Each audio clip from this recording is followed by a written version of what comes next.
do ano de psicologia com mais um Crer é Pensar. Gente, hoje a gente vai trabalhar o tema esquizofrenia e a gente vai ver essa questão aqui com o nosso amigo Cláudio.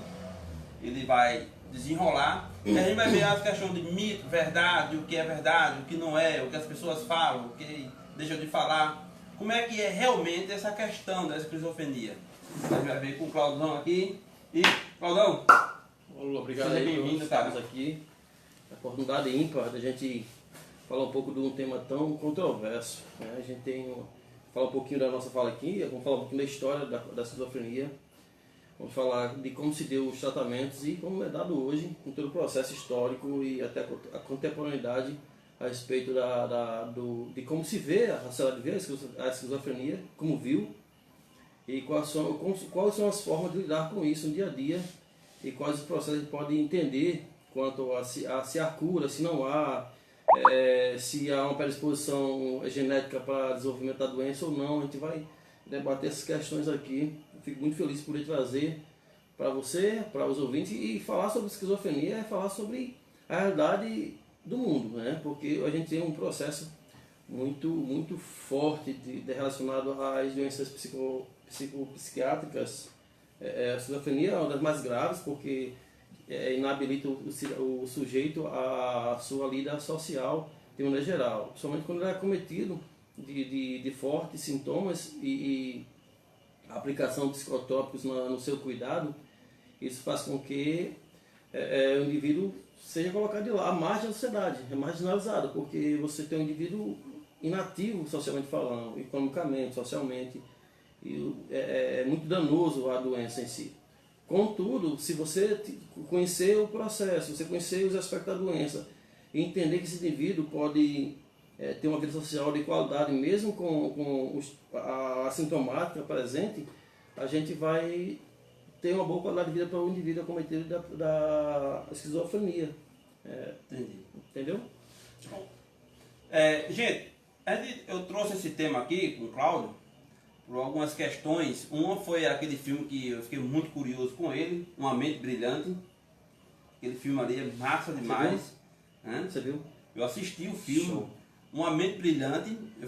Foi quando eu comecei a me interessar por essa questão. E agora um recente que eu assisti, inclusive assisti ontem, eu repeti ele, que foi com Leonardo DiCaprio, A Ilha do Medo. Na Netflix tem lá, A Ilha do Medo. É excelente. E o outro fato curioso também, na realidade, foi uma coisa que aconteceu com o meu próprio pai, né? O pai tinha uma questão daquela bebida dele.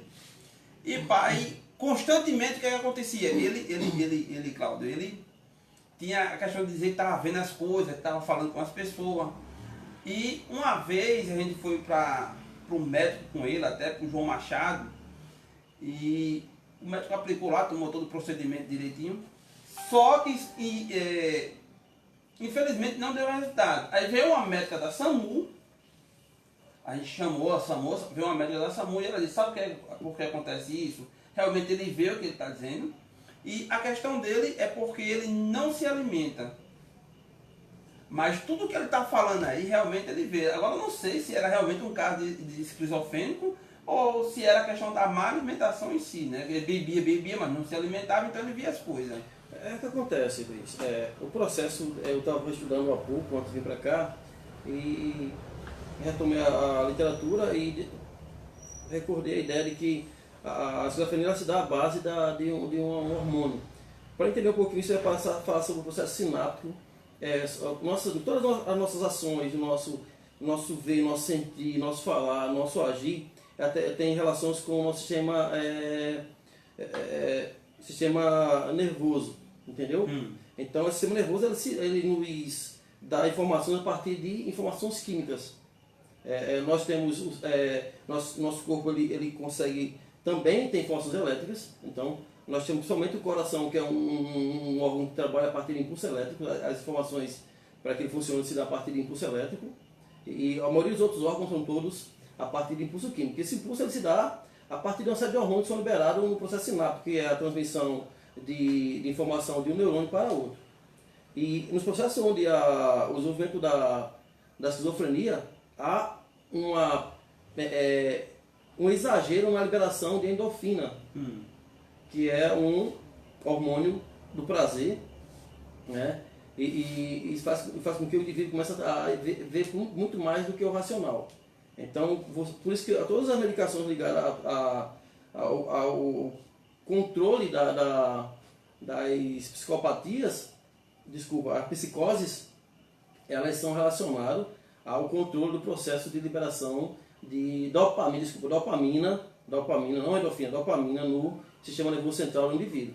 Então, o álcool ele interfere diretamente no sistema nervoso central do indivíduo. Talvez seja esse o caso que tenha acontecido com seu pai, dele ter um processo de alucinações auditiva e visuais. É interessante. A gente vai chegar, essa questão, a gente vai chegar aqui um pouco à frente das perguntas, Cláudio.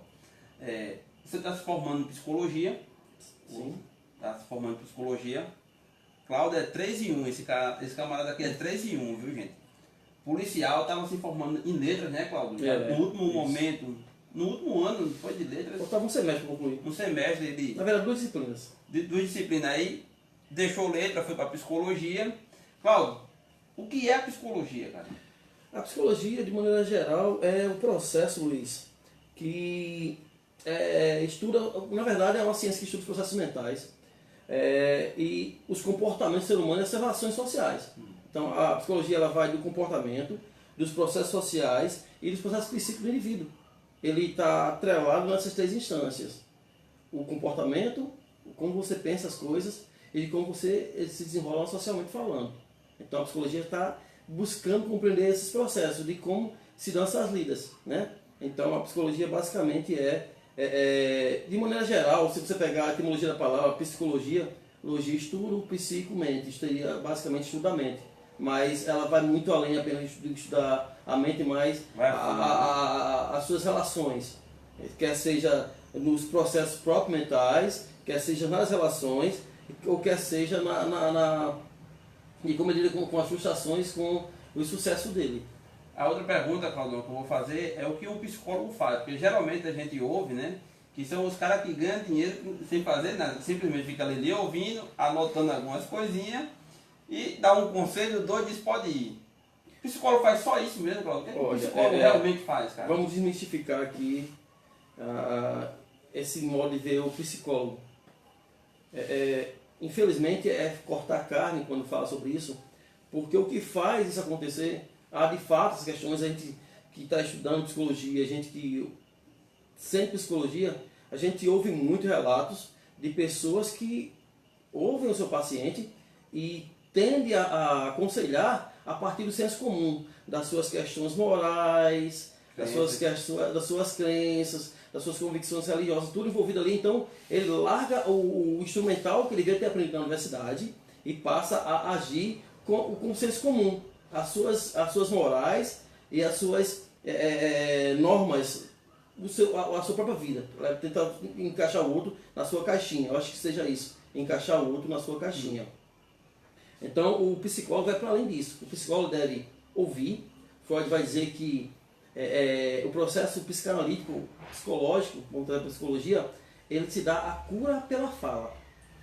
Você tem o conteúdo em você e o compromisso, a ética psicológica vai te permitir confiar no teu psicólogo ou psicanalista e você vai descarregar ali tudo que você tem. No início é um pouco mais difícil, você está conhecendo o seu terapeuta e você vai se restringir, mas no momento que você começa a sentir e esse vínculo terapêutico se fortalecer, você vai se abrir e você vai expor para ele as suas maiores qualidades e os seus maiores defeitos.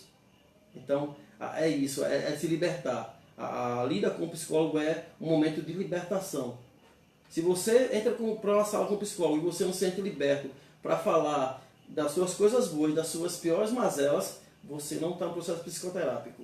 E além disso, a gente tem que ver que são a maioria dos psicólogos, né, são extremamente profissionais mesmo. Isso. Você pode contar de falar de A a B e aquilo ali vai ficar simplesmente no consultório. E é bom que você falou aí do indivíduo se sentir à vontade com o seu terapeuta. Por quê? Porque ele vai ter, mediante aquela conversa sincera, aí o terapeuta tem como analisar a situação e dar as dicas. Isso. Você vai ter uma série de abordagens teóricas para o cuidado psicológico. Você tem a psicanálise, que você conhece, né? Você já mergulhou a psicanálise, conhece a cultura psicanálise. Você vai ter a abordagem centrada na pessoa, que é a ACP. Você tem a TCC, que é a Teoria Cognitiva Comportamental, que é uma ciência, uma psicologia mais diretiva. O cara vai te ouvir, o psicólogo vai te ouvir, o terapeuta vai dizer, ó, Luiz, você, quando estiver na situação, você vai agir assim, assim, assim, vai te dar um diretório para você seguir em determinadas situações. Entendi. Você vai ter a ACP, que o profissional vai te fazer refletir sobre as suas questões e você mesmo vai se encontrar. É um processo onde o terapeuta vai te mostrar caminhos para que você se encontre. E entre outras abordagens, a psicologia é uma ciência múltipla, né? Ela é uma ciência mútua, ela tem muitas abordagens da psicologia. Então você vai ver, o Luiz foi para uma terapia e o psicólogo achou assim, agiu dessa forma. Você vai para o psicanalista e o psicanalista vai agir de outra forma, vai te ouvir e quase não vai interferir. Você vai para o cara abordar a sua história, que é o cara que vai te ouvir 2 minutos, vai falar umas 5 e assim vai se dando os processos. De maneira geral, você não dá para dizer que a psicologia, o psicólogo tem que ser ativo ou passivo, porque depende da abordagem. O importante é que o psicólogo seja profissional, tecnicista, instrumentalizado para fazer acontecer o melhor resultado para o seu paciente. Então, se eu vou te ensinar a técnica de TCC, vou te ensinar uma respiração diafragmática, eu vou te ouvir então, no processo psicanalítico, vou te ouvir teus sonhos, vou te ouvir falar sobre os seus cistos, sobre os seus atos falhos, vou decifrar essas informações inconscientes e vou trazer uma resposta para as suas dores. Então eu vou para a CP e vou te mostrar no final que tu está entrando no casamento porque tu não gostava de mulher ou tu não gostava de homem. Você não era hétero, você de fato era homossexual e você não sabia disso. E você vai se descobrir. Não é o psicólogo ou o psicanalista que vai te mostrar isso, mas é a autodescoberta. Atrapalhando você, já que você entrou nesse viés aí, porque tem gente que olha para a psicologia com certos cuidados, porque acha que nesse processo final que você falou, que é o psicólogo que vai induzir o indivíduo a se libertar. Não. Né? Como diz o meu amigo Wender, sair do armário. E não é essa a questão. Na verdade, sua, né? o psicólogo está ali para fazer com que a pessoa se encontre com o verdadeiro eu dele. Porque não a ideia do psicólogo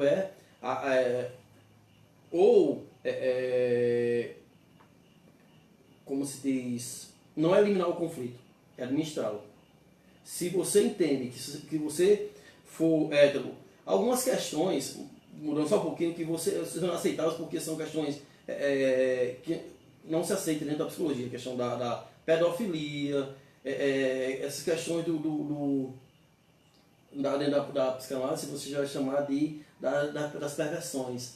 As práticas perversivas, elas não são aceitas dentro do processo, as mais pesadas não são aceitas no processo psicoterápico.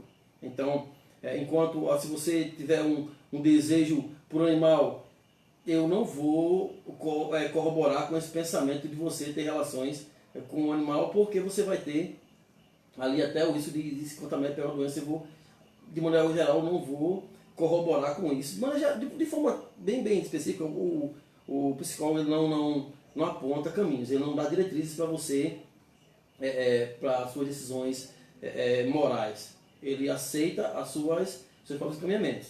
Ele apenas vai pontuando. Se você chega lá e fala alguma coisa e a gente percebe que nesse processo aquilo ali de verdade o teu calcanhar de Aquiles, é aquilo que traz dor. A gente retoma, faz com que você fale mais sobre aquilo para que você se encontre naquela situação. Mas não jamais te dirigir para um resultado. Você chega lá, você tem o seu filho lá, e você leva para o psicólogo vai fazer com que ele seja homossexual ou seja heterossexual. Não é dessa forma. Ele vai fazer se encontrar numa situação onde ele seja feliz, onde tenha a plenitude do eu dele, que ele seja feliz com a figura que ele é, entendeu? Que ele possa aceitar da forma que ele é. Muitas vezes, e isso eu conheci, eu não vou citar não, mas um rapaz que não se aceitava como homossexual, além das questões, a partir da nossa própria construção humana, bio, psicossocial, então esse lado social pesa muito forte na gente.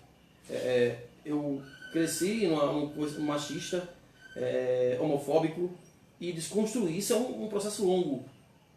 Então você abstrai tudo isso, você absorve todas essas informações que chegam até você e você reproduz isso. Por mais que você não queira, mesmo se você tem os seus desejos íntimos diferentes do que a sociedade prega, tem que ter muita coragem ou loucura, para alguns loucos, para enfrentar a sociedade e ir para, de fato, para onde você quer ir. Então, o psicólogo não está para dizer para você vai, mas para fazer você entender de que as decisões são suas e você precisa se encontrar nos seus desejos, portanto não está mal a ninguém.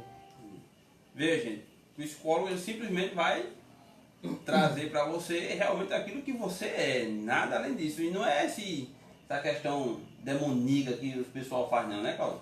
Vamos lá, o que é esquizofrenia, Paulo? A esquizofrenia é uma doença, ou patologia, como queira chamar, por distúrbio, sei lá, tantos nomes. É algo por milhares de anos, milhares de fato, estão vendo a literatura, você tem o registro de 40 mil anos de questões de cuidados, cuidados, entre aspas, do esquizofrênico. Freud vai falar que a esquizofrenia é a cisão do ego. A cisão do ego, a quebra do ego. Então você sai do mundo real e mergulha no mundo de fantasia. Você deixa é um mundo único do cara. Você assistiu o filme? Aquele filme é fantástico. A Mente Brilhante, ela representa de fato o que é o esquizofrênico. Eu estar com você aqui e te ver, nós produzimos esse vídeo, nós estamos falando com pessoas e no final a pessoa aqui do lado olha para mim e vê que eu estou falando sozinho. Mas você é real para mim. Eu sinto você, eu ouço você, eu te vejo. Né? É real. Para quem está vivenciando a alucinação, aquilo é real. O mais difícil é encontrar essa quebra entre o real e o imaginário. Porque o imaginário, a sua figura aqui, para mim é real. E quebrar isso é muito difícil. Talvez seja por isso Freud ele recusou mergulhar nas psicoses. Ele chamava a esquizofrenia de psicose, né? Porque ele não sabia como manejar. Na minha superficialidade do conhecimento psicanalítico, pode ter até um pensamento diferente quanto à questão das psicoses, mas Freud ele recusou-se a trabalhar os processos psicóticos. Ele trabalhou muito as neuroses, mas a psicose ele se absteve de trabalhar elas por causa dessa complexidade. Então, o que acontece? Aí eu falo um pouquinho da questão da história da esquizofrenia, porque ela é muito longa. Tem um livro muito legal para quem tem interesse, eu recomendo. História da Loucura, de Michel Foucault, francês, filósofo. Ele vai tratar da história de como as pessoas viam a loucura do século XVII e XVIII para trás. Então, ele faz um apanhado e faz essas nuances. Ele chega a falar que o psicótico, o esquizofrênico é o cara verdadeiramente liberto. Porque ele está desprendido das influências morais, das influências sociais. Ele vive o eu dele. Né? Interessante isso. Mas, então, há 42 mil anos atrás, estudos escritos, encontrados, vão mostrar que já havia um processo esquizofrênico, as pessoas notavam. Contudo, a esquizofrenia ela teve várias formas de ser vista na história. Você teve na história onde as pessoas eram vistas como divindade, porque elas eram oráculos, elas traziam informação dos céus, dos deuses. Essa aí é nova para mim. As pessoas traziam informação dos deuses, porque elas viam como as pessoas não viam. Então, para isso era divino a esquizofrenia. Em outra época da história, os loucos montavam para divertir a corte. Que fala coisa com coisa. Os esquizofrênicos, né? Que hoje o para muitos loucos, mas é um processo esquizofrênico. Mais tarde, com a institucionalização da doença, veio que vieram as mazelas. Foi quando o cuidado, o pseudo-cuidado do esquizofrênico veio trazer prejuízos muito grandes. Primeiro, o processo manicomial, né, que é a reclusão, você ser preso por ser doente, ser mantido enclausurado. Para quem teve a experiência, para quem nunca teve, você ir no João Machado e entrar numa enfermaria daquela, você vê que é uma cela. Não é uma enfermaria, é uma cela, um lugar de prender você. Então, é um processo dolorido para quem está lá, para quem está de fora, que é parente. E até o final de 62 no Brasil era assim que era feito. Então, a gente vai ter mais tarde, você acha falar, já é Pinel, né, bicha louco? Mas Pinel foi o cara que deu o pontapé inicial para humanização da lida com o louco, com o esquizofrênico, né? Pinel era o cara que fez o cara enquanto todos tinham em clausura, Pinel entendia que colocar o louco, né, para ir pegar o sol, para ter contato com a natureza, era benéfico para ele. Então, esse foi o carro-chefe do processo de humanização e da reforma psiquiátrica. Aconteceu no mundo, iniciando na França lá, e mais tarde no Brasil, em 64, mas entre Pinel e no Brasil, em 64, teve um cara chamado Battaglia, que foi o italiano que também providenciou lá essa reforma lá na Itália.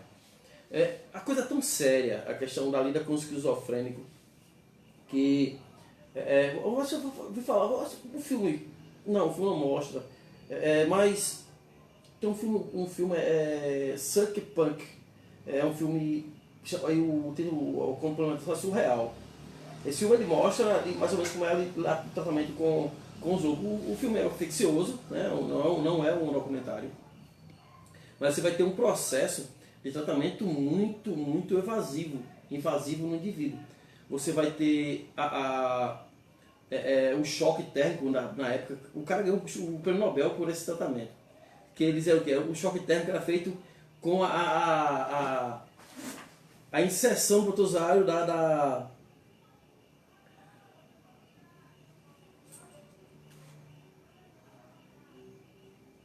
Eita, perdeu a notação. Perdi. Normal. Mas você lutou. Tem, cara, mas... Cuidado, para Bom, faltou aqui a doença, mas era feita a incisão no crânio do indivíduo e era injetado no indivíduo a bactéria, não lembro se é bactéria ou se é vírus, mas um hospedeiro maligno no indivíduo, para que ele tivesse uma febre alta e por essa febre ser contrastada com um banho de água fria, chamado o choque térmico. E perfuração do crânio. Perfurações, não me aprofundei quanto a isso, mas você pegar, raspar a cabeça do cara, fizer um buraco lá 2,5 cm, 1 polegada e expor o cérebro dele. Entendeu? Essa questão aí eu vi na Netflix, na série Freud também. Você vai ter também um eletrochoque, que hoje voltou a ser liberado. Né? Em alguns países, a comunidade psiquiátrica liberou o eletrochoque mais uma vez, como uma forma de deixar o indivíduo tranquilizado. Contudo, o processo é diferente. O eletrochoque é aplicado com o indivíduo sedado, mas lá no século XIX e anterior a isso, o eletrochoque era feito o cara no cru. Entendeu? Era quase que uma cadeira elétrica para o indivíduo. E a forma mais agressiva de fazer, que é a lobotomia. A lobotomia era a forma... Eu acho que o cara para ser médico, nessa fazer isso, eu acho que não tem que ter até mão no coração não. Você já viu um furador de gelo? Já. Agora imagina esse furador de gelo, colocar aqui na tua testa, aqui no centrinho, e bater com a marreta para ir lá no teu celular e perfurar teu cérebro. Esse perfurador, ele tinha uma missão. Ele ia ao teu celular e lesionava o seu lóbulo frontal. Isso fazia com que você nunca mais tivesse emoção na sua vida. Triste, né, cara? Triste. Então, se foram essas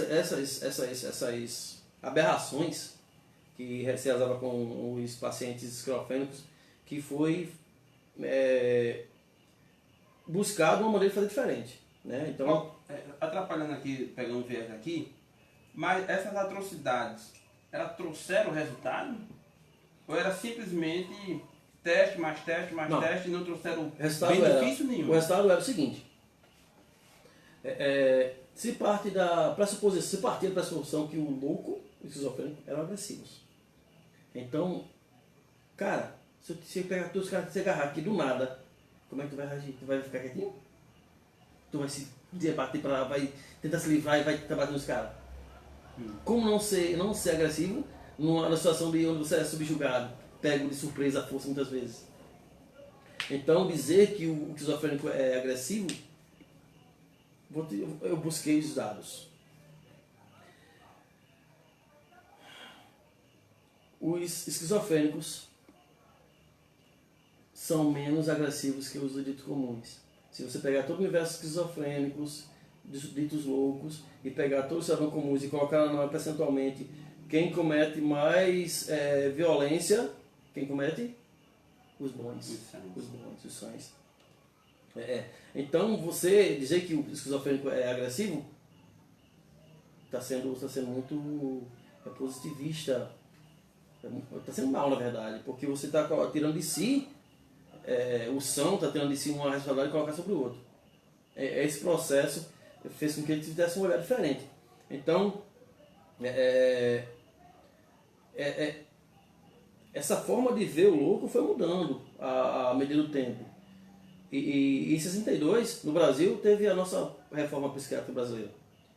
Então, com essa reforma psiquiátrica, você teve a abolição da internação compulsória, né? Você não tinha mais aquela coisa de chegar o cara lá e jogar. É interessante essa coisa do jogar lá dentro, porque o que acontece?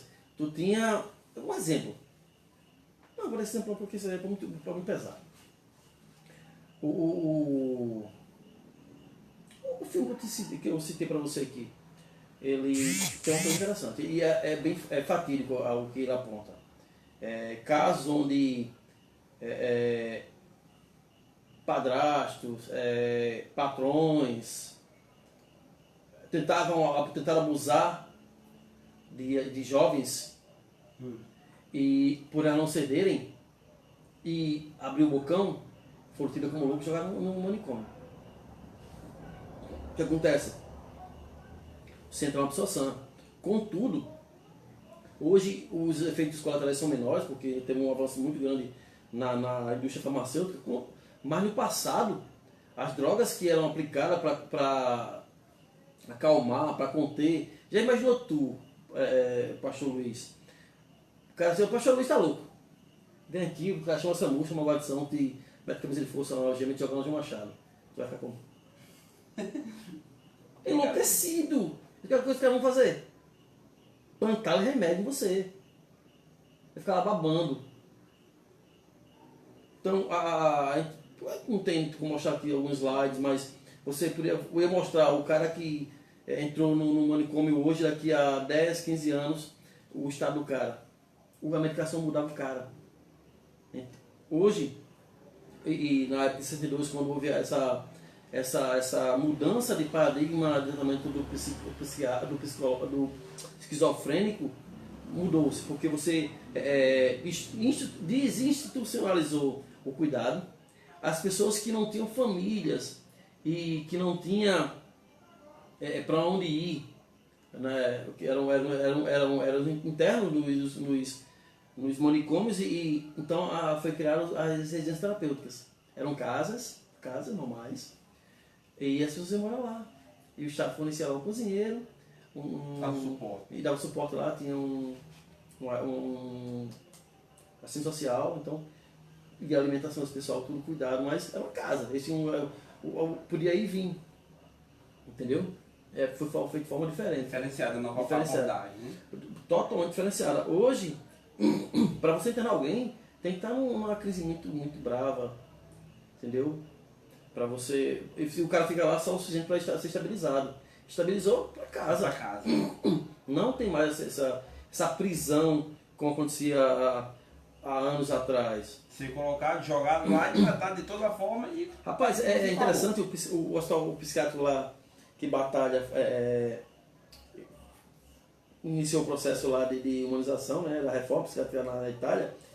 Tinha salão de jogos, o hostal mudou, aí tinha o salão de jogos, tinha um bar, virou uma espécie de shoppingzinho para os loucos ir para lá, cara. Eles iam para lá e voltar para suas casas no final do dia. Hoje nós temos os CAPs, né, que são os apoios. Você é um doente psiquiátrico, você vai lá, tem o psicólogo, tem o médico psiquiatra, você tem o assistente social, você tem a terapia em grupo, você tem terapias ocupacionais para esse pessoal, e o tratamento é bem diferenciado hoje. Paulo, eu posso falar, cara, nesse caminho aí, dos fatos que você falou. Eu posso dizer que o esquizofrênico é um doente mental ou isso é mito? Olha, eu gosto de um cara chamado Canguilhem. Canguilhem é um cara que me fala sobre a questão do normal e patológico. Canguilhem, ele vai dizer que você passa a não ser normal, ou seja, está com a patologia, quando os seus sintomas começam a trazer prejuízos pessoais e sociais. Vou trazer lá o filme Mente Brilhante. Ele foi doente até perceber que era doente. E quando ele aprendeu lá, e que aquelas alucinações que ele tinha não conseguiram trazer mais prejuízo para a vida dele, ele passou a ser um sujeito normal. Então, muitas vezes somos nós que adoentamos os outros, é o outro que se adoenta a partir da vergonha de... Eu vou te falar já sobre isso. Se adoenta a partir da vergonha de buscar ajuda ou de dizer que tem um problema de saúde. Tem um problema. E se esconde, não encontra tratamento. E a maioria prefere se esconder, não falar. Isso. E até mesmo essa questão, claro, Vou fazer bem simplesinho. Pessoal, tudo cheio de estigma do Covid. Aí eu passei aqueles dias de febre e deixei possível pro Covid. Hoje posso contar para meus netos que tive Covid, então um dia eu vou contar para eles que passei pela pandemia de 2020. Contudo, a maneira que eu vou conversando com as pessoas, e no momento que eu digo, eu tive Covid, também tive. Tu testou? Eu testei. Mas as pessoas ninguém sabia não. A pessoa tem vergonha de dizer. Pelo preconceito, né? Bicho, você é um vencedor. Você é um vencedor. Você venceu a porra da doença que foi te levar a tua vida. Cláudio, cara, quais são os sintomas, bichão, do esquizofrênico? O esquizofrênico ele tem os sintomas clássicos. Essa pergunta porque muitas vezes o cara diz assim, rapaz, tô ouvindo as pessoas falar aí. É aquela questão. Isso. Tô ouvindo algumas coisas. A gente vai primeiro falar sobre dois sintomas que são muito parecidos. As pessoas muitas vezes não entendem. Alucinação e ilusão. Sabe a diferença? Diferença, né? Qual é a diferença? Não, pode falar. Pronto. A ilusão é eu ver algo rapidamente e achar que é outra coisa. E depois que eu olhar e ver que não era. Então eu vi uma pessoa ali, olha depois, não, uma pessoa não, é uma camisa. Isso é uma ilusão. Isso é o que mais acontece na realidade com todos, né? Às vezes você ouve uma coisa, alguém falou ali e você acha que foi seu nome. Aí, O cara atrapalhando aqui, o cara vai pra vigília, vê um vagalume e diz que é um anjo. Peraí, eu vou um pouquinho mais longe. Já que você trouxe a seara, eu vou deixar um pouquinho. Eu vou voltar para o Canguilhem novamente. Eu até fiz o meu trabalho, eu apresentei um seminário sobre isso. E Canguilhem, ele vai trazer essa questão das religiões. Aí o que vai trazer? O bandista, o candomblé, o cara do candomblé, de maneira geral, as religiões, as pessoas alucinam o tempo todo, as religiões mais irracionais, vamos dizer assim. Elas alucinam sempre. E o que acontece? As pessoas são doentes? São doentes? Sim. Não, eu disse assim para compreensão. Isso, mas, entendeu? Não são doentes. Por quê? Essas alucinações... É mentira que o pastor não ouve voz? Eu não posso dizer. Eu me entendo que o pastor vê um anjo abrindo no céu, eu não posso dizer que é mentira. Eu posso dizer que é o seguinte, não é doença. Bom medicamento e é vida normal. Pessoa doente? Não. Não. O pastor que vê, ouve a mensagem do céu é doente? Não. Mas eles têm sintomas da esquizofrenia. A questão é como a gente lidar com isso. Quanto mais a gente esconde, quanto mais a gente não socializa o que nós vemos ou ouvimos, mais isso nos traz prejuízo. Porque a gente vai ter, além do processo esquizofrênico, você vai ter um processo psicológico. Você vai se retrair, vai decair, sua autoestima vai ir para o solo. E você a tendência é você dentro do processo chamado de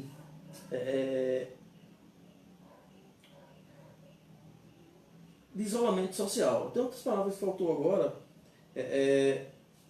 Anedonia, o nome é esse, anedonia, que é a falta de prazer, falta de embotamento afetivo, que é a falta de sentir pelo outro. Você começa a se isolar e são todas essas comorbidades vão te enchendo você. Aí vem, como eu falei, vem a anedonia, vem a questão afetiva, aí vem o processo do indivíduo. O que acontece? Nosso corpo trabalha a partir de informações. Então, se eu tenho informação X, vai gerar a liberação de hormônio Y. Então, quando eu desprezar muita dopamina no organismo, vou saturar e vou começar a ver coisas. Aquilo que eu falei no início. Eu começo o cortisol, aí vem dopamina, e lá vem uma série de hormônios que estão relacionados ao processo sináptico que vai trazer muito prejuízo. Aí você vai ficar hipertenso, vai ficar diabético, o seu sistema não funciona mais direito, e você, além de ter uma esquizofrenia, você vai começar a ter também certas comorbidades que vai trazer para a sua vida. Raramente você vai ver o esquizofrênico morrer de idoso demais, porque você vai trazer com ele as 7 comorbidades que se produz pelo processo psíquico. É aí que entra a psicologia. Claudão, cara, então eu posso afirmar que o esquizofrênico realmente ele ouve e vê mesmo aquela situação. Ele ouve. Para mim pode ser até uma loucura, uma coisa desse tipo, né? Mas ele não, ele realmente está vendo aquilo ali. Ele está ouvindo realmente aquela situação. Aí eu te digo, eu te pergunto, quando você está no sonho, o sonho é real? No momento do sonho? Pra gente também é, né? Exatamente isso. Ele está vendo uma realidade paralela. O esquizofrênico vive no próprio universo dele. Né? Aí eu vou trazer mais uma informação. Importante, pessoal, a questão dessa informação, até a gente é pais, irmãos, tios. 17% dos esquizofrênicos que buscam ajuda na primeira sintomática, nas primeiras crises, eles alcançam a pseudocura, que seja os sintomas não voltam mais. Então, e não há registro de pessoas que deixaram de ter crises depois que buscaram ajuda de forma tardia. Então, se você tem um filho, se você tem um sobrinho, tem uma pessoa próxima a você ali, mais jovem que você, ou da tua idade, se você é jovem, e ele fala para você que ouve, vê coisas, busca ajuda. Psicólogo, psiquiatra, para que esse cuidado seja o mais precoce possível. Porque aonde houve sucesso e onde não desenvolveu mais a doença, onde não teve mais crise, foi quando foi cuidado dos primeiros sintomas.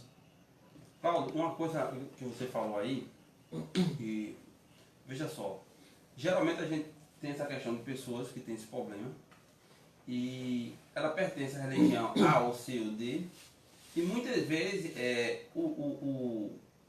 vou falar na questão da minha área mais, né?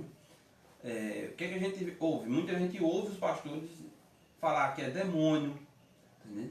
E no lugar de orientar, como você fez aqui, a procurar realmente um tratamento sério, né, como um psicólogo, psiquiatra, levado ao seu guia lá espiritual, e ele trata aquilo como se fosse uma possessão demoníaca. Isso muitas vezes é prejudicial, é recomendado, ou deve ser o primeiro processo mesmo, procurar um psicólogo, um psiquiatra, ou pode ser a torto e a barrantos de qualquer um? O que acontece? Aí a gente vai voltar um pouquinho no tempo. E aqui se falou sobre a questão da lida com o louco, o esquizofrênico.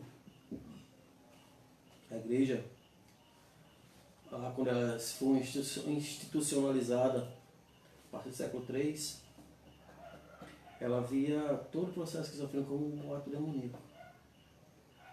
E ela matava, torturava. E a igreja viu uma dicotomia nesse processo.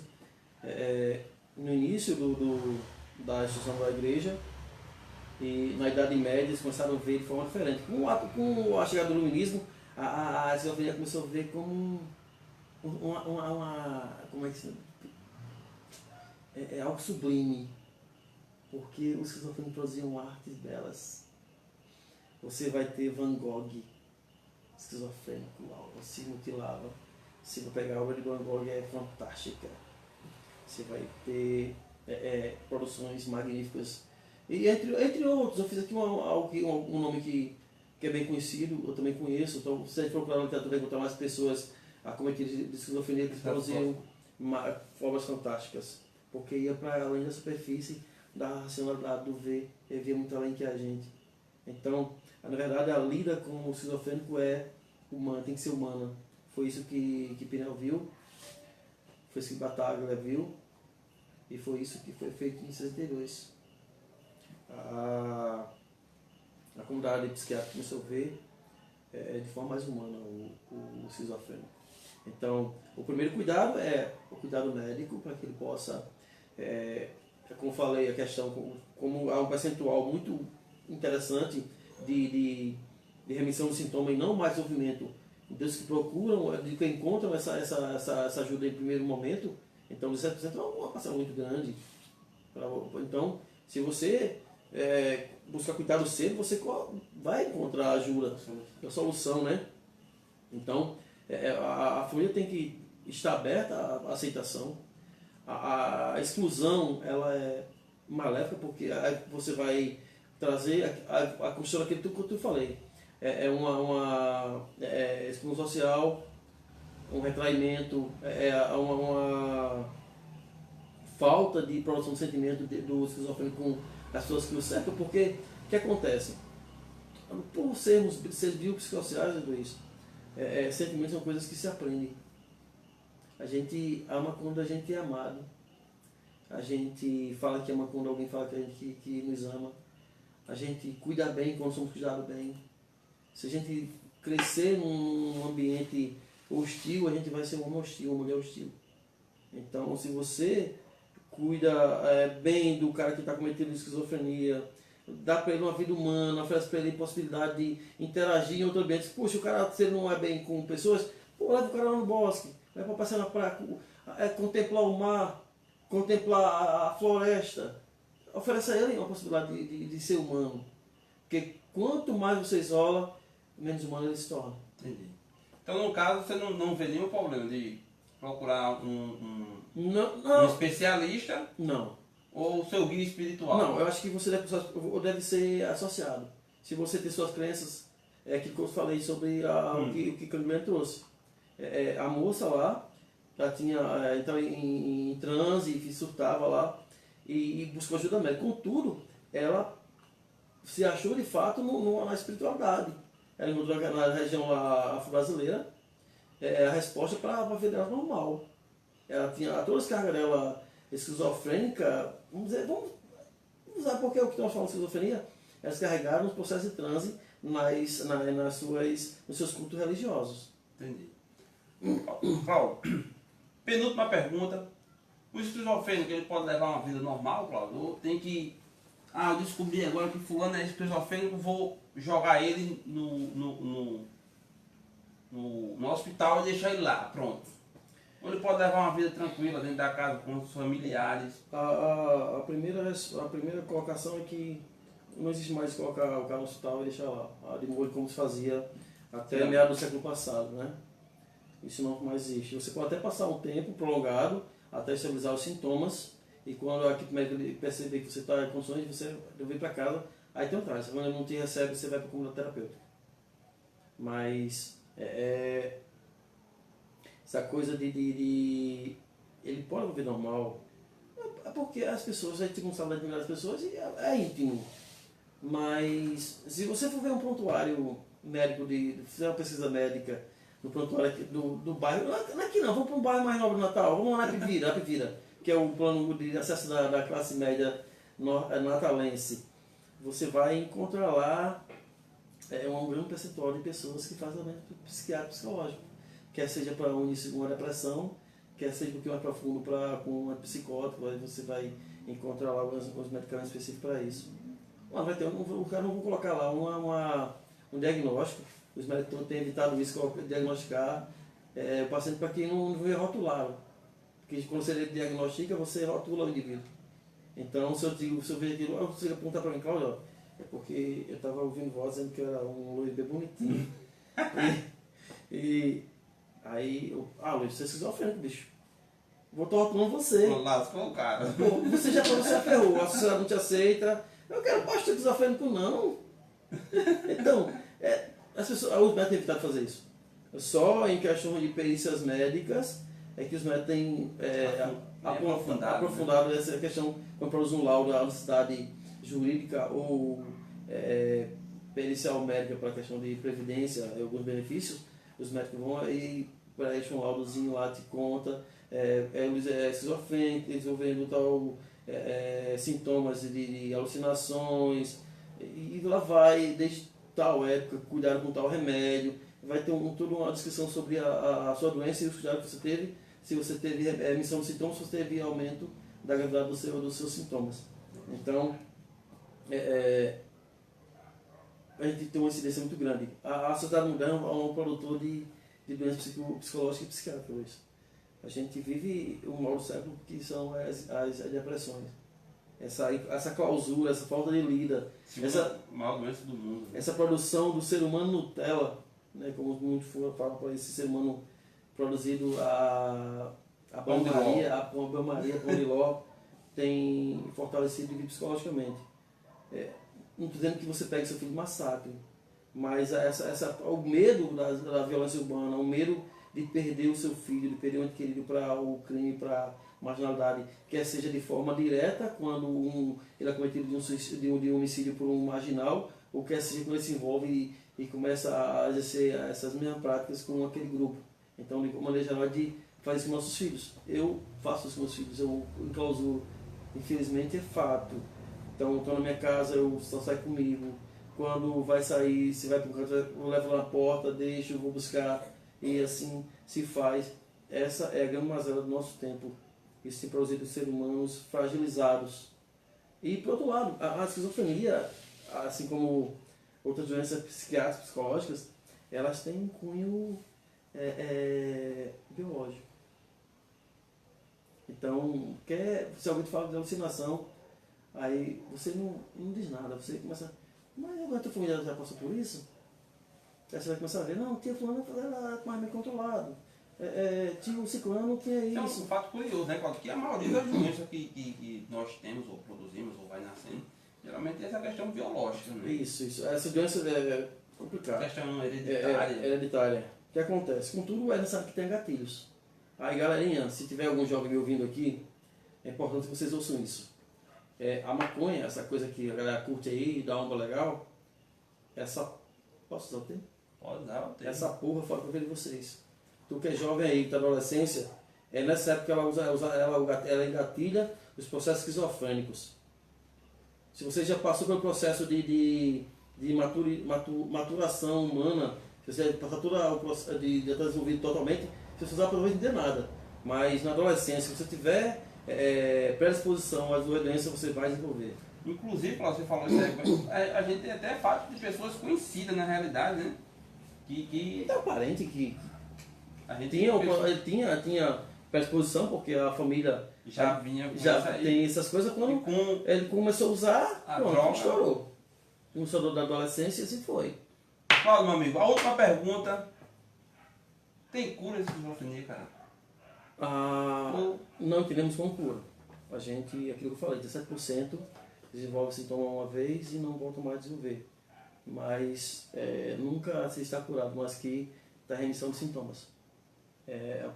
Pode ser que uma questão emocional, a perda de um ente querido, uma grande frustração venha a desenvolver, venha aparecer novamente sintomas. Então, dizer que a esquizofrenia tem cura é ser muito positivista, muito pontual. E a comunidade científica não vê dessa forma. Certo. Claudão, cara, foi um prazer ter você aqui. Já? Prazer ter todos vocês aqui com a gente. Cláudio, cara, feliz mesmo. Show de bola pelas suas respostas. Espero ter contribuído um pouquinho da nossa estrada de conhecimento. Se faltou alguma coisa, se alguém quiser saber um pouco mais, né? acrescentar ou saber um pouco mais, pode chamar lá no meu message, pode chamar, e que a gente tiver alguma dúvida. Se eu não souber, eu vou pesquisar, não vou deixar você sem resposta. Eu tenho acessibilidade de pesquisar, não vou dizer eu não sei. Vou dizer, olha, agora nesse momento eu não sei não, mas amanhã eu tenho essa resposta. Me cobre amanhã. Pode cobrar. Se eu prometer uma resposta, me cobre que essa resposta você vai ter. Então, a gente deu aqui um apanhado geral sobre a esquizofrenia, o processo histórico, de uma história de 42 mil anos de doença, onde a doença foi vista como divindade, depois vista como demônio. E hoje nós vemos o esquizofrênico como um ser humano. Melhorou e muito, né? O ser humano precisa ser visto como isso. Alguém que ama e pode ser amado. Alguém que está ali que pode interagir com você. E como eu falei, se você tem um esquizofrênico grave na sua família, se você não consegue estar em meio a pessoas, leva ele para ver o mar, ver o rio, o pôr do sol, a lua, a floresta, o parque. Nós temos muitas belezas para aproveitar as pessoas. Verdade. Entendeu? Eu adoro a lua, eu acho que eu sou meio louco nesse sentido. Quando a lua está cheia, eu fico louco para ver a lua. Eu posso afirmar. Pôr do sol. Eu não conto as vezes que eu madruguei para ir ver o nascer do sol. Eu tenho uma foto lá aqui no Facebook, que eu fiz um selfie com o nascer do sol lá para do meio, há uns anos atrás. Uma época quando foi pro retiro. Isso. Aí a semana passada a gente minha esposa, a gente foi dar uma volta pelo litoral sul, a gente lá na Barra Tabatinga, aquela foto magnífica. Eu curto mais a natureza. Eu acho que é o meu lado esquizofrênico. Lula, espero ter elucidado algumas questões para você, espero ter contribuído com a percepção das pessoas quanto o modo de ver a doença mental, entendeu? A gente ainda está engatilhando, a gente somos apenas estudantes, a gente ainda não posso ser chamado de psicólogo, mas a gente chega lá e você entende uma coisa, se um dia um de vocês tiver que ser atendido por mim, vocês não vão ter lá um profissional meia boca. Eu estudo para ser um psicólogo de verdade. E se alguém algum dia for psicólogo e ele colocar suas morais, levante da mesa e sai, deixa ele falando sozinho. A psicologia não é isso, a psicologia é instrumento. É sempre bom ver essa questão aí. Então, gente, quero agradecer aqui a todo mundo, ao meu amigo Cláudio. Fico feliz por demais, espero que vocês tenham aprendido, compreendido. Deixo aqui 2 dicas de filme, Uma Mente Brilhante e A Ilha do Medo, na Netflix. A Mente Brilhante eu acho que não tem lá, mas A Ilha do Medo tem. Então fica todo mundo na paz e até a próxima segunda-feira. E lembre-se, crer também é pensar, gente boa.